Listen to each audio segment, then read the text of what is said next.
rest of me is down. You enchant me, even when you're not around. If there are boundaries, I will try to knock them down. I'm latching on them, now I know what I have found.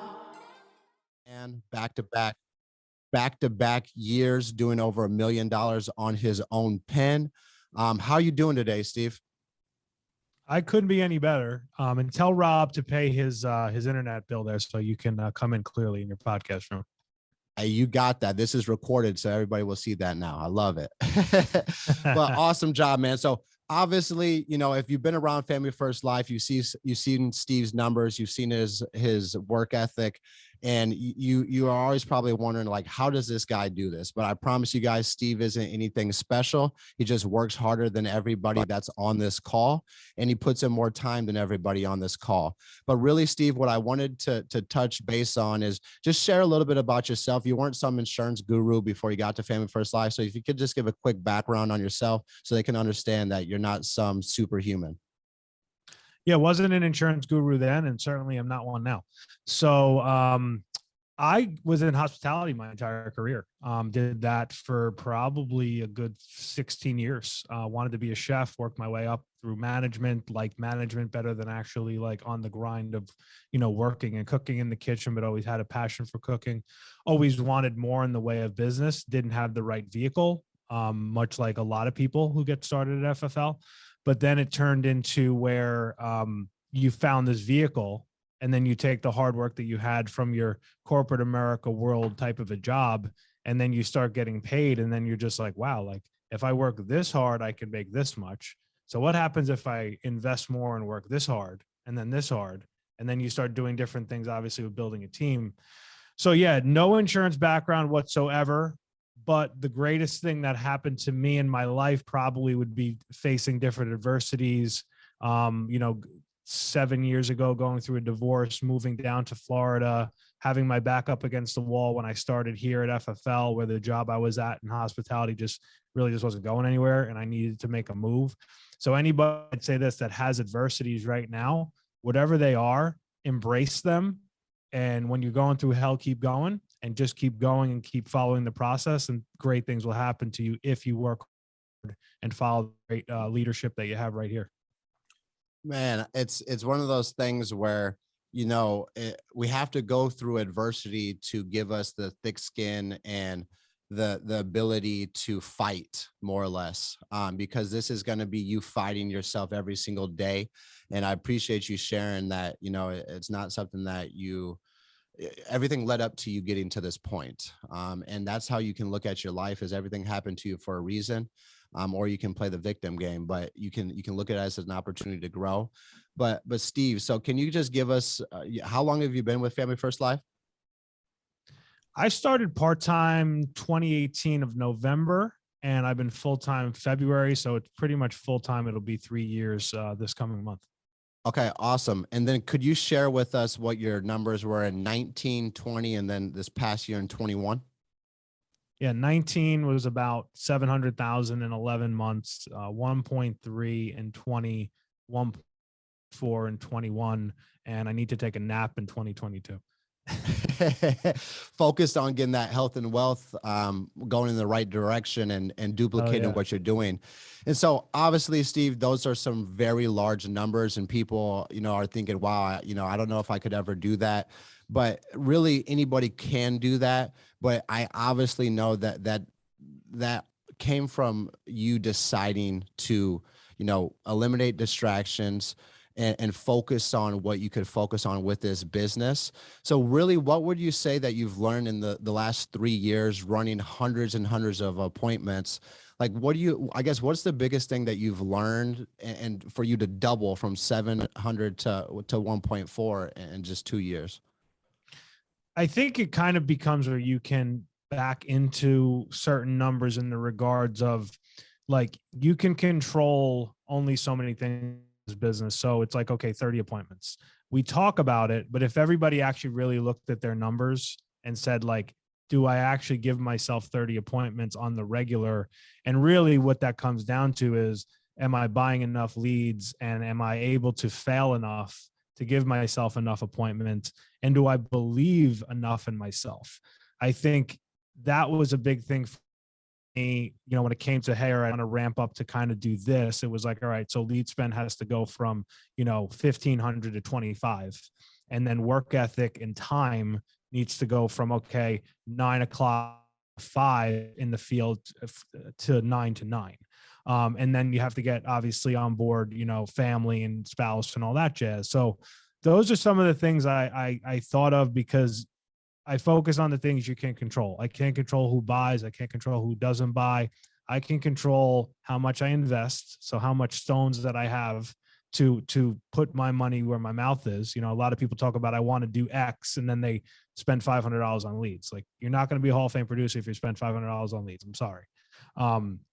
I spend about 3,000 a week. So if I spend 12 and I write north of 100, and you throw in, I got chargebacks like everybody else, 25, 30%, and you bang in those bonuses that you just talked about, you're going to be okay. But a lot of times people are very gun shy to kind of go that extra mile, because it's always in the back of their mind. What if it doesn't work? What then? I stopped having that, and I just said, we're going for it, because I believe enough in myself. And you mentioned it earlier about kind of like the training and the things that you do to make yourself confident in what you're doing. I know if you give me 30 appointments, like, I'm going to write what I'm going to write. And I don't even focus on of what I'm going to write, but I focus on the fact that I have enough appointments and enough people are going to want insurance, So I'm totally trying to control that. So that was a big thing for me, just kind of learning, what it was going to take from the investment time, from the time side of it, and from the sacrifice, and then the training to try to get better. And the reality is this: the more you do this, the better you get. And then obviously you back into getting on calls like this. You're going to get really good at doing this if you just keep doing it. This is not crazy complicated. Absolutely, man. And I think you hit on a key point, that the training got you to where you're at. It's not that you have some special leads. It's not that you have some special word tracks or way of selling. I mean, I imagine you have some good word tracks at this point in time, but you just believed in yourself, and you said, instead of me spending $1,500 a week, I'm going to double that and spend $3,000. And obviously that's uncomfortable, but I think once you see the results at 15, you want to double the results of the sales and the premiums and the families that you help. So realistically, man, obviously you're talking about 9 to 9 in the field. And a lot of people that a lot of people can't do that. And I know that you're obviously still out there in the field making it happen. I know you've embraced a little bit of the live transfers, but why do you think it's so important to go in person, Steve? And what do you think that in-person presentations did for your learning curve? Yeah, totally. Look, everything we do with Zoom and the phone, it's cool, but I look at it like it's a filler, right? Meaning, I sold 2 policies this morning, so I'm already 2,200 into the week off of call transfers, which is great. Am I going to do that all day, every day? Probably not. I'd like to have, let's call it 85% of what I do in the field, because I'm a big control person. I need to control the situation from the phone to the in-home, and I do not have as much control on the phone, because somebody can click and hang it up, or Zoom, they can click and get off of it. So the in-home component is where the emotion can come out, and emotion and control are kind of, hand in hand. In the house, I can definitely steer and guide you by asking the right questions to where I want you to go, and really, like, you want me to take you. It's just sometimes people throw up these smoke screens, but the field and in person to me is always going to be the bread and butter. And then the other things we do are going to be like the filler, but it's great to have the options 100%. But I think in the field, you have to get your reps. You have to fall and stumble. You got to make mistakes. You have to see all the components. We always talk about 100 appointments, because in 100 appointments, you're going to see everything. You're going to see Mary can't find her bank account. You're going to see all the stuff that we deal with. because then you're going to know how to actually deal with it. And I think the tough thing for new agents is they quit too early. You know what I mean? Like they're right on the cusp of getting there, and then they just don't keep going. And the money's made, and I get it. Everybody's got bills, but the money is going to be made. You just have to focus on, how do I get through all the learning curves? And then the other thing within homes is it's just, you just have to do it. You know, like a lot of people are getting ready to get ready. When you're in the house, like there's no, like, I get it. You can call your upline, you can go in home help on Slack. There's a million things you can do, but you have to do it. And it makes it where, like, when you have to do it, you'll do it, and then you'll be successful because you did it yourself. And it wasn't, oh, I relied on a million other people. Let's say it was me there with the people trying to figure out what their issues are and getting them what they need. Yeah, I think it's so important. I don't think I could sell over the phone if I didn't ever sell in person. Yep. And the thing is a no over the phone could end the call, where a no in the home is just one no. I mean, you're usually in the home, you're fighting off no's like you're a gladiator or like a warrior. You know what I mean? Because they can't just tell you they can't physically get you out of their house. Like you got to get up and leave. But I think the what we want to start on first, really, Steve, is you talk about the 9 to 9. Like, can you tell us a little bit about what your schedule realistically looks like? Like today's the first day of the week. We're back to square zero. My man's already at 2,200. What does today look like, and the rest of the week look like as far as your scheduling goes? Phenomenal question. So my days in the office, I don't know what's harder, the day in the office or the days in the field. So like in the office on my calendar, and I block out every minute of my day, right? So it's like gym, 5 to 6:30, dialing from 8 to 11. Now I have this call. I have my staff meeting on Thursdays at 12 o'clock. So it's an hour there. I have an agent interview at 1. I have a leadership call at 2. I guess I'll eat somewhere in the middle. I think I have a Zoom with a client, maybe, or may or may not happen. You know how that goes, at 3:30. A couple other agent interviews. I have some agents in my office. We're going to sit down and spend some time. And then I got to get a haircut every week, 5:30 on Thursdays. And then in the field, it's pretty much 9 to 9. I try to run 8 appointments, and then having interviews with agents on my calendar from my recruiter in between. And then I'm always trying to make it a point of like, how many texts and phone calls can I send to existing agents to kind of just see where they're at. And I'll give you a prime example. Last night I think it was like a no-show or something happened, and I had a gap of a couple hours. And I flew home yesterday, booked a couple same day appointments, sold one, didn't sell the other one. I went and door knocked 2 houses. I booked 2 appointments for tomorrow. In between, I did 2 interviews, hired 2 agents, spoke to 2 others who needed a little bit of coaching, get them on the right direction, went to my last appointment and sold it. So the point of the schedule, I'm glad you brought this up, is whenever you have things that are challenging, and let's face facts, we fail 7 out of 10 times. So how do you deal with the last failure? You go to the next thing that's going to find success. Meaning, I felt good when I door knocked 2 houses and I booked 2 appointments. I don't know what they're going to turn into. Nobody does, right? But if I would have just said, oh my God, my last one canceled. Now I got 2 hours and then I'm going to go to like twiddle my thumbs. Now I'm going to be like living in the failure. Instead, I choose to not, and I'm finding the next thing. Because the next time you talk to somebody, it's going to make you money. It might not be today, it might not be tomorrow, but it will. A client will be instantaneously, an agent will be down the road. So that's kind of always my focus in the schedule. You're always moving. I love that, man. And I mean, the biggest thing I really heard from you, Steve, is that the $1 million producers door knocking. So just because you're selling $100,000 a month in production doesn't mean you're too good for door knocks. And that's something that I know that you've always taken pride in yourself, is keeping your activity high and not ever being above, doing the small things that matter. And I think, Jordan Lowry used to always tell me, if you had a no-show, make 3 door knocks and dial 3 leads.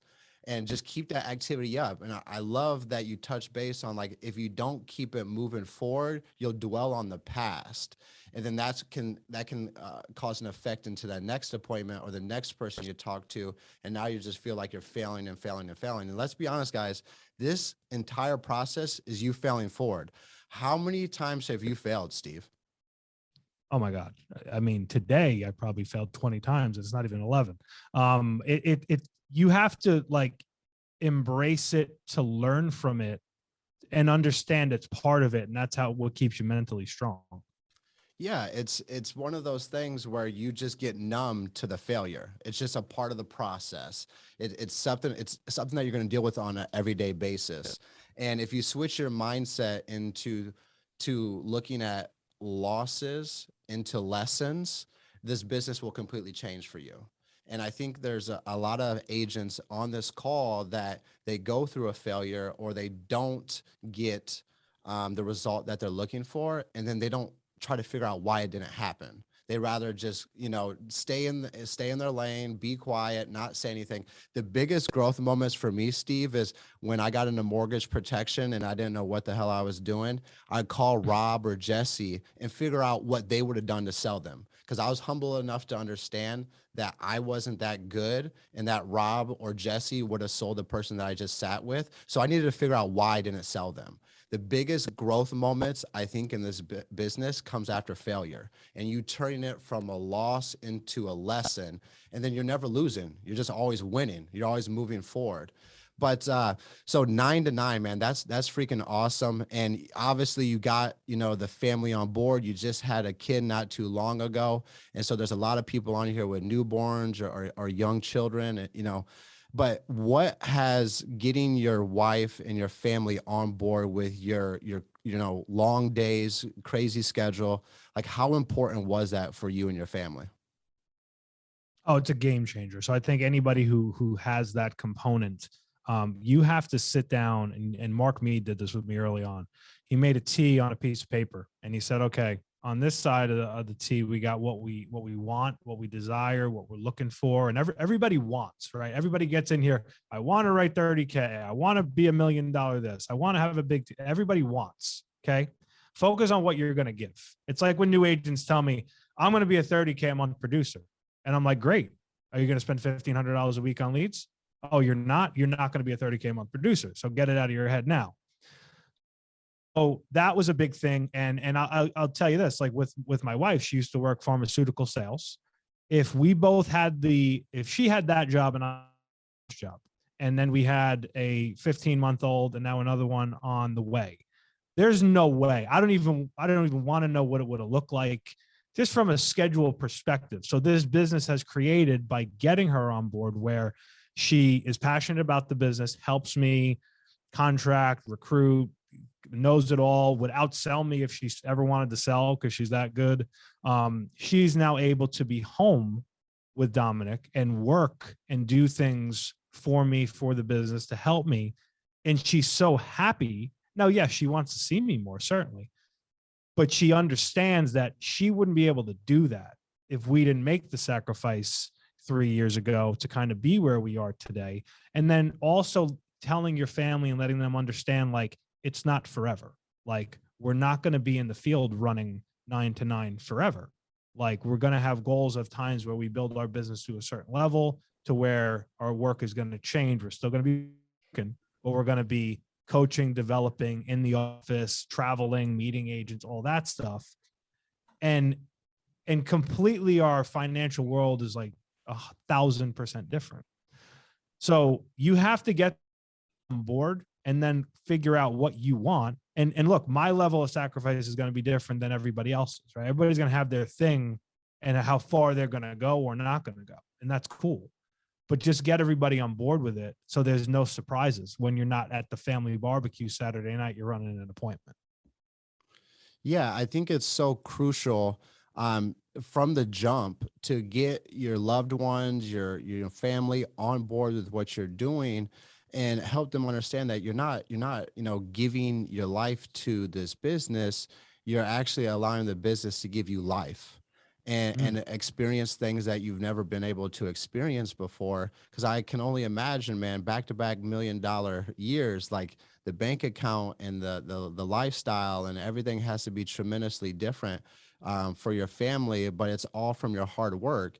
And what you're also doing is you're showing your family that with hard work, this is what we can accomplish. Because let's be honest, most of us come from family dynamics where, one person maybe worked hard, the other person didn't work hard, or they did the bare minimum and ran that rat race of the 9 to 5 and then passed away, and just there was nothing that changed about the family's trajectory or the next generation. And we have the opportunity to be that individual to change the trajectories of our families by putting in work for a period of time that's not 30 years, that's not 20 years, that you can really, 5 years, 10 years, just really whatever you want it to be, you can create that in a very short period of time. And that's what I'm most excited about, man, is I'm 27 years old. And I just think by 30, I know what is possible here. I'll just leave it at that. By 30 years old, my family's entire life is going to be completely different.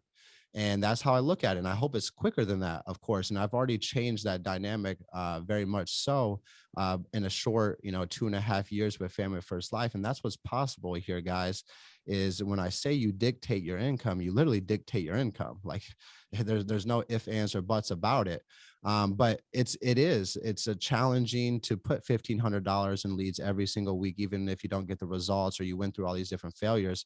But it's just like a slot machine, man. Like as long as you keep feeding that slot machine, you're going to hit a winner. You know what I mean? But the cool part is you're betting on yourself. And that's what I love. I'm not a big gambler. I don't know about you, Steve, but I'll bet on myself every day of the week, not the Miami Dolphins or the Chicago Bears. Like those are very disappointing teams. Definitely don't bet on either of them, please. but at the same time, like I love being in control of my income based off of my activity and my attitude, and what I put in on a week-to-week basis. So before we dive into some in-home stuff that I would love to have you touch on, like how important you think it is for people who are out there working 20 or 25 or 30 hours just to double the amount of time that they're working. Because I remember, I'll never forget this, and it changed my business. I was sitting at a meeting and Sean Mike looked me in the eyes, Steve, and was like, how much are you doing a month? I wasn't even doing 20,000 yet. It was like 18,000. And he was like, well, how much do you think you're working? And he's like, be honest. And I was like, 30 to 35 hours. He's like, more like 20 to 25 hours. Because if you were working 30 hours, you'd be at least issuing $20,000 a month. So that's what you guys got to understand. So how important do you think that is for a lot of people who are on the edge or feel like they're not getting ahead, about just putting in more time and effort? How important is that, man? It's huge, because I think this industry can be very feast or famine. The ones that are going to go above and beyond are going to make it. They just are. When you put in the extra time, you put in the extra work, you work it like a real job, like a day like today. If you're a new agent and you're dialing from 8 until you book 15, and then after that, you take an hour to go through underwriting guides. You take an hour to listen to a podcast, and you do that over and over. And then you get in the field tomorrow and you have your appointments and you start listening to stuff in the car in between appointments. And then you start door knocking when, when you don't have appointments. That effort compounds in what we do. And all it takes is a little spark. When you get a little spark from the hard work, the fire starts. And I think that can be, it's that feast and famine. You can either go that extra route, or you cannot, and it's going to be very, very hard. It's going to be an uphill battle. You got to try and make this business as easy as it can be for yourself. And again, it's controlling the controllables. I control my leads. I control how hard I work. That's it. I don't control anything else. Now, training, experience, stuff like that. Yes, you're going to take the middle ground, Mary and Bob, who might have had to think about it, but instead they're going to do it. That'll take them over the edge. But you got to put in that time and effort, and I promise you it'll be worth it in the end. Amen, man. I just think that I always would tell people when I first got started in this business, it's like climbing a mountain. a slippery mountain. There's going to be many times where you fall, bust up your elbows, hit your face, feel like, you know, you can't keep going. But as long as you keep putting one foot in front of the other and climbing that mountain, I promise you guys, the view at the top of this mountain is truly amazing. The freedom, the flexibility, and you can't have freedom and flexibility without putting in the work. Like you can't, there's no shortcuts. There's no, you know, there's no way to cheat the work. There's really no way of doing that. But real quick, if you had to guess, Steve, how many hours of podcasts or trainings do you think that you've put in while driving around, door knocking, doing everything? Oh, countless. I mean, in the beginning, I mean, what's funny is when you go back 3 years, you know, you had like your traditional True Talk and you had maybe what it was 5 things a week, whatever it was. And then there was a couple of groups that had some stuff. Now, I mean, there is 75 times as much training as there was then. But I mean, countless hours. I mean, I remember probably early on, I used to say, you know, it's probably a good like 15, 20 hours a week because I didn't know anything, but I knew that I had to make it work. And I'm like, all right, if these people are able to share stuff that's free and available, why would I not listen to it and try to get better from it? So probably like 15 to 20 hours a week. And I still do, because I think this is a very humbling business. Like you mentioned earlier, oh, okay, I'm number one in the last 2 years. Terrific. I need to get better. Okay. I don't have it all figured out. I don't have it all figured out on the side of building, on the side of managing staff, on the side of selling. If you always are humble every day and you say, I have to get better, you'll always get better. Man, I wish everybody in the company could just heard that quick message that the number one guy in the company is still spending 15 to 20 hours a week training, learning, getting better. You're never too good or too whatever you want to put it, then to continuously sharpen your iron and continuously sharpen your iron and continuously sharpen your iron. And then all of a sudden it becomes easier and easier and easier. And we have Apple Podcasts, we have YouTube, we have Spotify, whatever you utilize, it's out there for you to use, and you're just choosing not to use it. You're choosing to scroll through social media and look at other FFL agents who are having the success you want, rather than you just sitting down, putting pen to paper or putting the knowledge through your ears to get to that point. Because what Steve is doing, you can do too. I could do too, if we just put in the work and the time, and that's it. That's it. It's just time. And you're devoted to getting better. And it's awesome to hear you, man, to say that you need to get better. You're not sitting 100%. Here saying I'm the best or any of that. And that just speaks volumes of yourself, man. But obviously everyone wants to know, how the heck do you sell so much insurance? And obviously it starts with setting the table. And like you said, guiding them to where you want them to go, or guiding them to where you want the appointment to get. So real quick, if we could just run through like you walking into the home, setting the table, word tracks that you use, and I can be your client and we can role play here real quick. Yeah, no doubt. There's 2 big focuses I have for in-homes.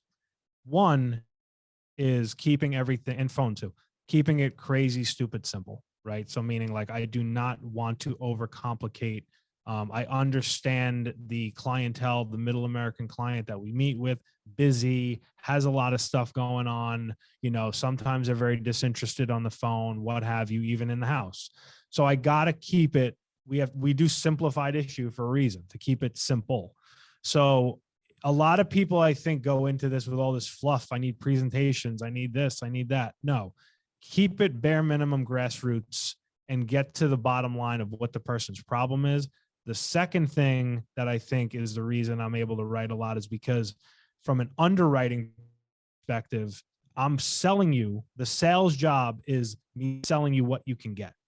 Okay. So like everybody wants, I want $1 million insurance. Okay, Bob, you're 73 with COPD. Like, let's pump the brakes. Let's talk in reality. So I think that's quote unquote the sale, in my opinion. Selling you what you can get. And what does that go back? Goes back to you educating yourself on becoming a good underwriter. And I'm not saying become a good underwriter at 8 o'clock on dial day. I'm saying become a good underwriter after you have 15 appointments. because now if I become a good underwriter, I have confidence and conviction when I talk to you, and I can now find you what it is that you need that will fix your problem. And I think those are two lost arts. You know, you get a lot of times in like our in-home help, for instance, it's like, 75-year-old wants 200K. Can we do that? Has blah, blah, blah. And it's like, no, but here's where the pivot comes, and where you have to build value into what you're getting somebody and why. Are you always going to win the battle? Definitely not. But you'll win it more times when you lose. I had a guy this morning on a call transfer, and he had AARP. Not that I want to drop names of companies, sorry, but I've educated myself a little bit in homes, again, being in a lot of homes, as to like what that does and doesn't do, right? Going up in price every 5 years, whatever, right? So now with conviction, when I communicate that to him, which he may or may not have known, sometimes people kind of BS you, they kind of know what's what, and sometimes they don't, whatever. As I'm telling him what that does comparatively to what we would do with a level premium, whole life, goes forever, blah, blah, blah. Now I'm building the value in what I'm bringing to the table versus what he has. And how am I doing it? By educating him. I'm educating him as to why this makes sense. And then as I'm doing that, guess what?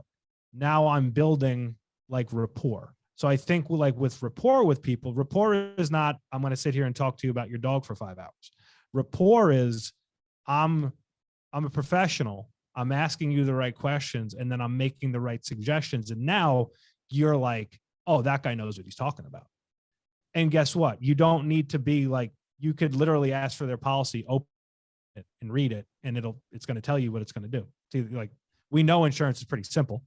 It's either level and going forever, or it's going to go up every 5 years and run out. Like, it's pretty cut and dry. But I think those are some of the things that I focus on. And I'm sorry you asked to do a mock in-home. No. We'll do that here shortly. But you hit on something that I'm a big believer in, is being an educator. And I love the fact that you said that the rapport building goes through the educating portion. A lot of times here, guys, they're just looking for a quote. But when we provide them with value that they aren't asking for, or educating them in a way that no one's ever educated them before, the belief and trust in you as the professional goes out the roof. And I feel like that's something that I've done myself in my selling way, or whatever way you want to spin it, is I'm a big educator. I want to inform them about term and whole life insurance. What live transfers taught me, the question I asked, probably the third question I asked on a live transfer is, do you know how life insurance works? And it has blown my mind about the amount of people who have said no. And then I'm an educator right from the jump. And that's why I feel like I've had success over the phone, because I've taken that education approach to being over the phone versus just getting straight to the quotes, or getting, I just want quotes. I know you just want quotes, but it's important for you to understand how this works. Can we agree on that? Or are you just going to buy something because it's cheap? Like, you need to know how this is going to work. And that's taking control back. And always having control in the home is so important here, guys, because as soon as you lose control and you're backpedaling, there's no motion or no sales or no applications that are going to be taken when you lose control in the home and you're on your heels versus being on your toes.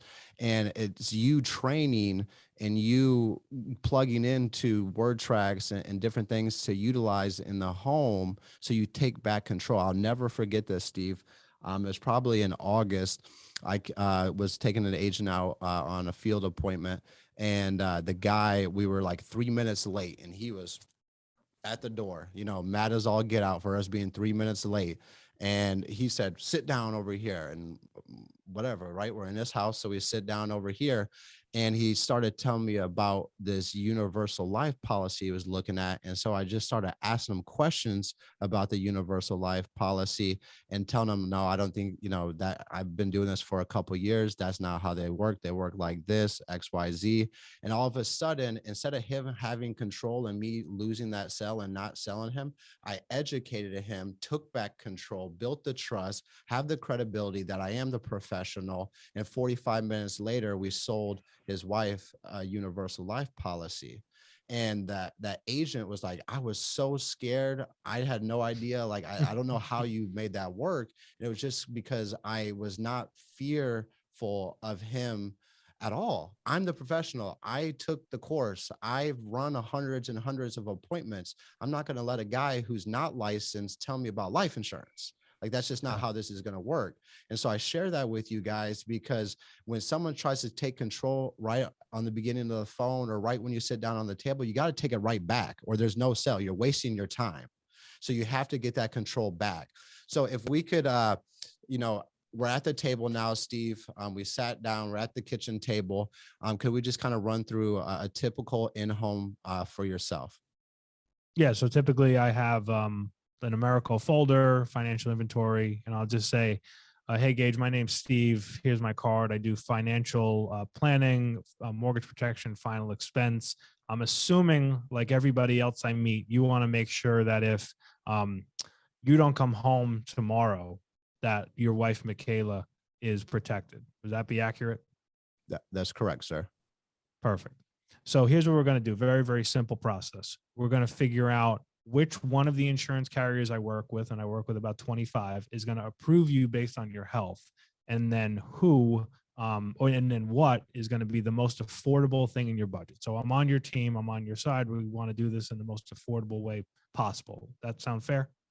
Sounds great. Awesome. So we'll pretend mortgage. So your mortgage here says it's 200,000. How many years have you lived in your house? I've lived here 3 years. Perfect. So you did a refinance, I'd assume, right? Correct. So we got a new 30-year loan. What would you say is the value of your house? It's about 320. Okay, awesome. So you got a lot of equity. That's great. So health, you ever had anything major in your life? Heart, stroke, cancer, anything big? Nothing big, man. Perfect. Anything more minor you take medication for? Blood pressure, diabetes? Yeah, I'm a type 2 diabetic. Got it. Okay. What are any other medications you take or were prescribed in the last like 7 to 10 years? Just taking this metformin. That's it. Okay, perfect. Do you have any regular life insurance outside of your job currently? Not outside of work, but I got one at work, man. All right, perfect. So you kind of know how the work stuff works, like you rent it, you don't own it kind of a deal, right? Not really, man. Yeah. So basically, the way I look at work insurance is they could fire you tomorrow, or you could leave tomorrow, and you're not going to keep the insurance. Does that make sense? That makes more sense now. Perfect. So budget. I'm big in budget. Again, we want to make sure this is affordable. So what would you say now is your new monthly mortgage payment after refinancing? It's about 2,000. So 2,000. How much was your old mortgage payment? It's about 2,600. Awesome. So you saved $600 a month. That's awesome. Congrats. Yeah, man. I had to do it and got one of those super low interest rates. That's phenomenal. Great. So now let's break out income. So what would you say is roughly your net monthly income for yourself? About 4,200. 42. And what would you say for Michaela? It's about 2,000. Got it. Okay. So we got 62. In addition to your loan, what would you say is your outgoing monthly expenses? With everything, if I had to take a guess, probably about like 1,200. Okay, 12. Got it. All right. And let's always go worst case scenario. Life happens. You got stuff you want to do. Let's even throw another, $300 there for just life. Right. So now I kind of break that out. So then I'll look at, okay, a couple of options. And here's where I think some agents get hung up. I don't want to show 17,000 options. I want to show like 2. And I also want to try and keep it within a certain company. Right. So you said you're diabetic. Okay. So you said just metformin, you said, right? That's correct. And let's assume you're 48. Yep. Just for round numbers, right? So let's say now I'm going to show you a couple options. We're going to see which one makes the best sense. What we're going to do here, though, the most important thing is we need to apply for coverage We're going to run an app. They're going to run your health background. We're going to put all your information, social, banking, set up Michaela as your beneficiary. And then we're going to submit to see if they're actually going to take you. I work with all the companies. I'm going to work hard for you. I think I know some ones that'll take you with the diabetes, but I don't know 100% for sure. It's kind of a crapshoot. So then let's say I show the full loan and then half of the loan, right? And I like to usually show like 30 years if I can, let's say, because I like to educate people on longevity. So I'll say things like, it makes the most sense to do a 30-year plan because your premium is going to be level. It's never going to go up. You're going to cover yourself for the longest amount of time. And I do this even if they have a shorter loan, because if they have a shorter loan, I'll say things like, at the end of the 15-year mortgage, like you're still going to need insurance. Does that make sense? And you're going to be getting older, right? So I might show, let's say 30 on the full and 30 on the half. Let's say one is whatever, $120 and the other one's $198. Of those two options, Gage, what do you think would fit your budget best? I'd have to really look at my budget here, man. I'm not quite sure at this moment. Cool. Awesome. Well, let's go back to that because we have it. So these numbers you gave me, do these look accurate, or do we think maybe there's another like $200 to $300 that you're spending on whatever? No, I'd say those numbers are pretty accurate. Okay. Got it. So we know we have, and let's pretend we have an extra, I don't remember the numbers. Let's say we have an extra $300. Okay.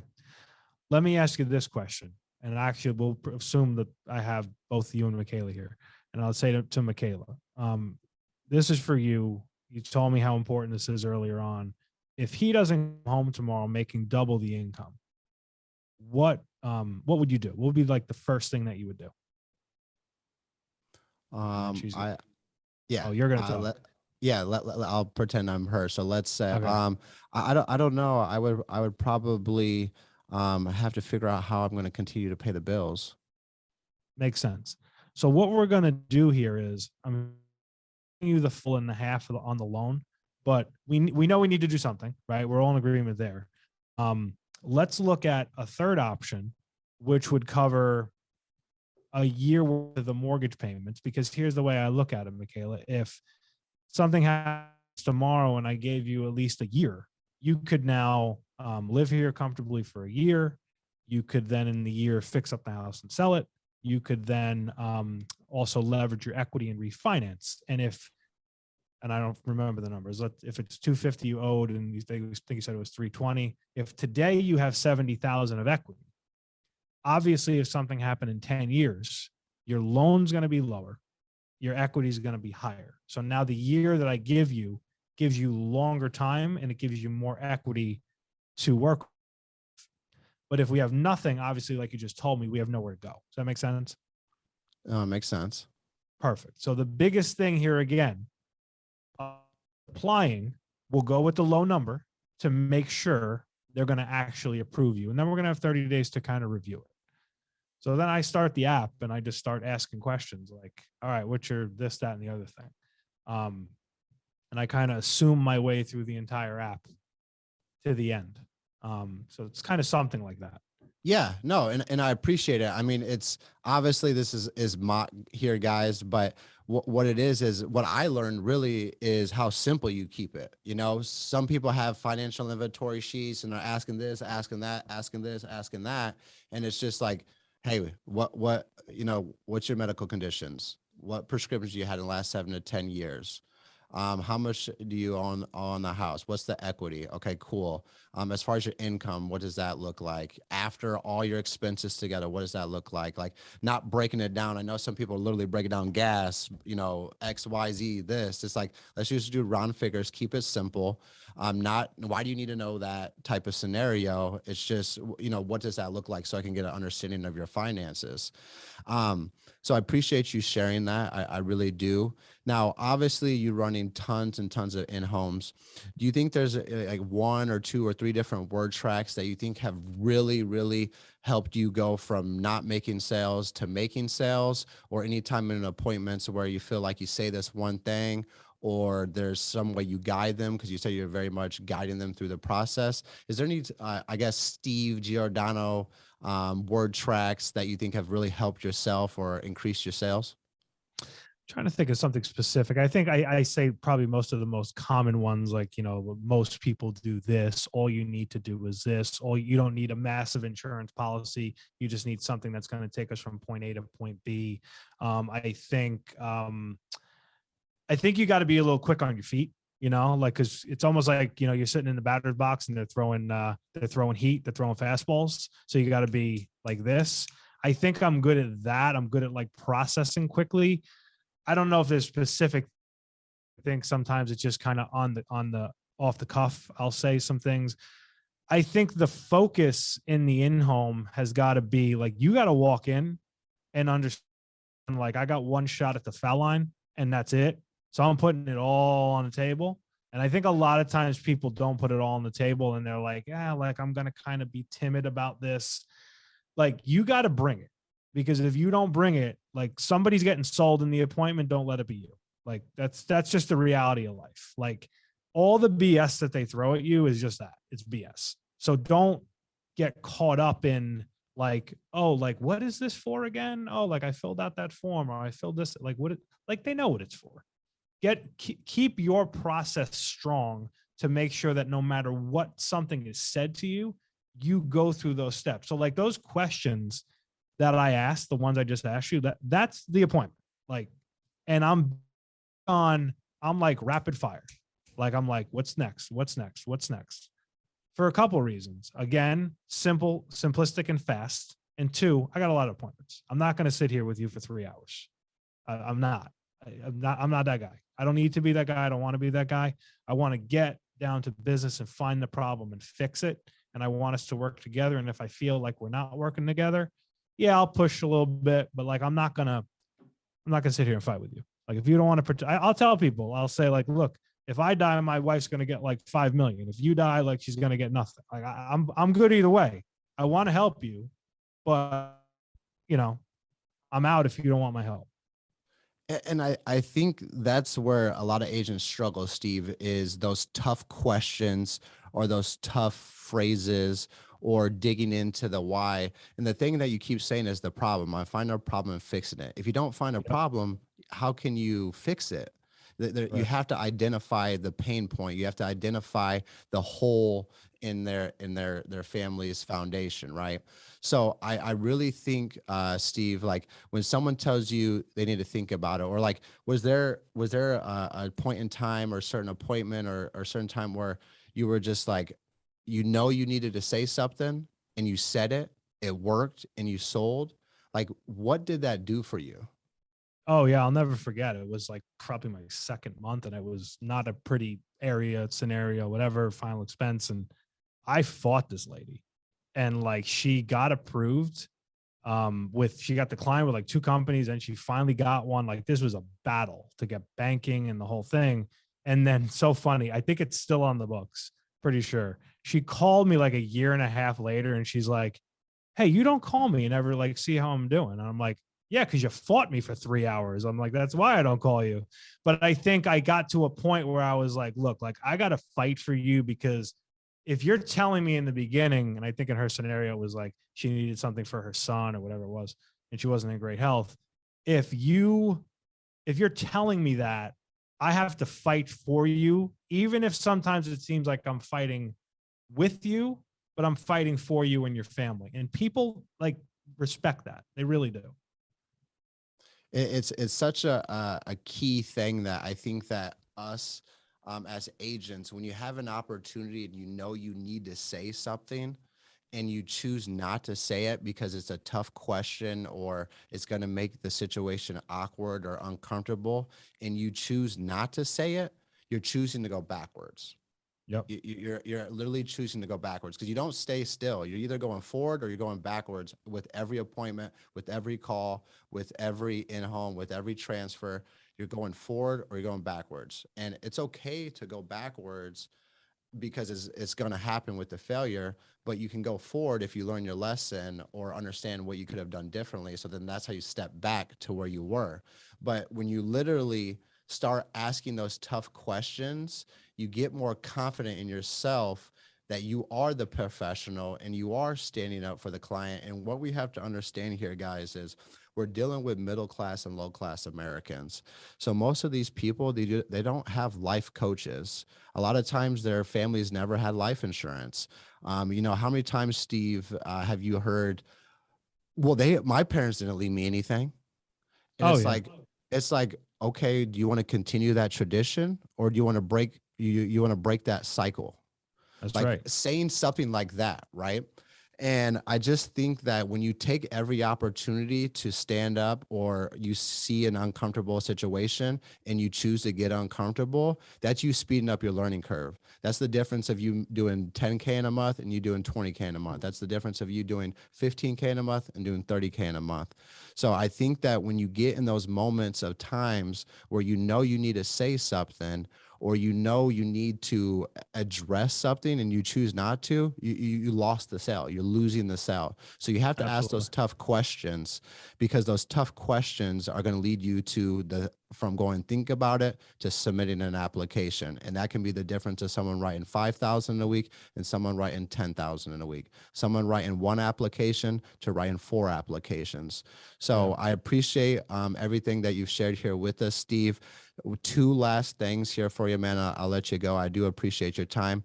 Number 1, man, I know people want to know what type of leads that you're running, and you can be completely transparent and real and raw with people, because I think that you should strive to where Steve's at. So really, Yeah. what does your lead flow look like for being $1 million producer? Yeah, I think, look, I run a lot of mortgage. I'm not going to sit there and act like I don't run a lot of mortgage. I probably 60% mortgage, 20% like CRM, some game time in there, and then maybe 10% now call transfers. Because you gotta, with mortgage, obviously in direct mail, you gotta understand, like, the flow can be very kind of up and down, so you gotta obviously react. So that's pretty much probably where I'm at. Okay, good deal, man. And that's the thing that I try to preach to our agents is like, look, a lot of our Hall of Fame producers at Family First Life have a mixture of a lead type, but most of them have some type of automatic lead flow. And I always like to say, when you automate your lead flow, you automate your deposits. And that's something that you should all strive towards. And it's not that we all come into this business in a different financial situation, but you have the ability to work up to that point by putting in the sweat equity of you going out and making it happen and learn how to sell life insurance. But truthfully, the last thing that I would love to hear from you, Steve, is number 1, man, like, you being in this business for 3 years and you running a ton of appointments, what do you think is the biggest growth moment that you had, or when you like felt like you turned a corner? Because I feel like there's always some appointment or some week or some Yeah, scenario where it's just like it like switched for it you. Like, clicked. can Yeah. you share that with us? I think first year, probably it was probably by May. So you figure I started February, March, April, May. By May, I started figuring out the game of, all right, when I spend this and work this hard, I can write this, and then I could spend a little more. And really understanding, like, the consistency in your schedule and just what it takes, and then getting very bold in the house. So I think a lot of those things really aligned for me probably around like May. So you figure like 3 months in. So, probably, 100, 150 appointments, what have you. That was a really an aha moment, because I literally said, wow, like, you can dictate your income. You can buy your income. You need to buy the amount of time that you're able to work. So I think that really did it for me. Probably about May that first year, I think I wrote like 60 grand or something. And then it was just like off to the race. Yeah, it's you understood that this is a numbers game, and it's not 100%. anything, some science equation, nothing like that. It's simple as, if I spend this and I work this hard, I'm gonna get this result. And so I Yep. appreciate you sharing, Steve. I do value your time, man. It means a lot. If you guys got any value out of today's call, please drop a 1 in the comment section for the #1 producer in Family First Life. That's funny. If you have any parting words for the enhancers here today on payday, so we can send them off back into our Zoom rooms, anything that you think would help a new agent. I'm going to say this, and it's funny. I just on my Zoom on my phone, I just got my staff meeting. So we're going to be on in 2 seconds, guys, but I'll say this: convention being, what is it, 2 weeks, right? 2 weeks from today, I believe. Yeah. 2 weeks from today. If you don't go to convention, like you said earlier, you're setting yourself back 6 months. Invest in your business, get to convention. You're going to get all the training you need. And then from the training, you got to make sure that you take it and put it in the work. Because like we can train you until the cows come home, but if you don't put in the work behind it, it's not going to mean much. So I think that right now in the year of growth that we're in, this is going to be a pivotal moment, this convention, and it's going to be a pivotal year from taking us from being $425 million company to an $851 billion company. And then you can forget it from there. I mean, you want to talk about the lives we're going to change there. It's going to be insanity with the integrity effect. So get to convention, soak it all in, and understand it's a business trip and it's not for you to go hang out on South Beach for the whole weekend. It's about learning when you come down here. Amen, man. Appreciate it. 2022 is going to be the year we always remember. I'll see you guys in the different Zoom rooms. Appreciate your time, Steve, and we'll see you in Miami, my man. All right, brother. Appreciate you.